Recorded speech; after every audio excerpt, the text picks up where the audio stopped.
ஹாலிடேஸ்னாலே அது நம்ம ஜிடி ஹாலிடேஸ் தான். GT holidays, South India's #1 travel brand.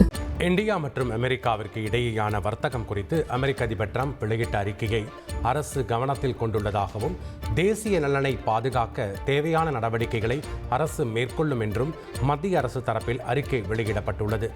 India மற்றும் அமெரிக்கா ஒரு நியாயமான, பரஸ்பர நன்மை பயக்கும் இருதரப்பு வர்த்தக ஒப்பந்தத்தை இறுதி செய்வது குறித்து பேச்சுவார்த்தை நடத்தி வருவதாக குறிப்பிட்டுள்ள மத்திய அரசு, நாட்டின் விவசாயிகள் மற்றும் தொழில் முனைவோரை பாதுகாக்கவும் மேம்படுத்தவும் அரசு தொடர்ந்து முக்கியத்துவம் கொடுத்து வருவதாக தெரிவித்துள்ளது.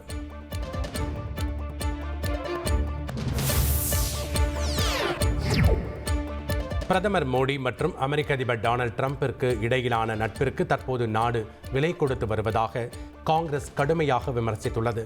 இந்திய பொருட்கள் மீது அமெரிக்கா 25% வரி மற்றும் கூடுதல் அபராதம் விதித்துள்ளதை அடுத்து பிரதமர் மோடியை கடுமையாக விமர்சித்துள்ள காங்கிரஸ் கட்சி, இந்தியாவின் வெளியுறவுத்துறை கொள்கை முற்றிலும் தோல்வியடைந்து விட்டதாக விமர்சனங்களை முன்வைத்துள்ளது.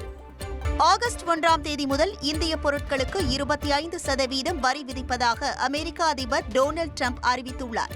இந்தியா மற்றும் அமெரிக்காவிற்கு இடையேயான வர்த்தக பேச்சுவார்த்தையில் ஒப்பந்தம் எட்டப்படாவிட்டால் இந்தியா மீது 25% வரை வரி விதிக்கப்படும் என அமெரிக்க அதிபர் ட்ரம்ப் எச்சரித்திருந்த நிலையில் இந்த அறிவிப்பு வெளியாகியுள்ளது.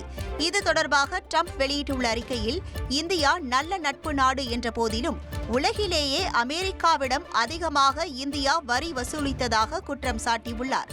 அது மட்டுமின்றி ரஷ்யாவிடமிருந்து அதிக அளவில் இந்தியா ராணுவ உபகரணங்களை பெற்றிருப்பதையும், யுக்ரைன் போர் சமயத்தில் சீனாவுடன் சேர்ந்து ரஷ்யாவிடம் அதிக அளவில் இந்தியா கச்சா எண்ணெயை வாங்கி இருப்பதையும் சுட்டிக்காட்டிய ட்ரம்ப், இதனால் ஆகஸ்ட் 1ஆம் தேதி முதல் இந்தியா 25% வரியுடன் சேர்த்து மேற்கண்ட காரணங்களுக்காக அபராதமும் செலுத்த வேண்டும் என்று அவர் கூறியுள்ளார். ஹாலிடேஸ்னாலே அது நம்ம ஜிடி ஹாலிடேஸ் தான். GT Holidays, South India's #1 travel brand.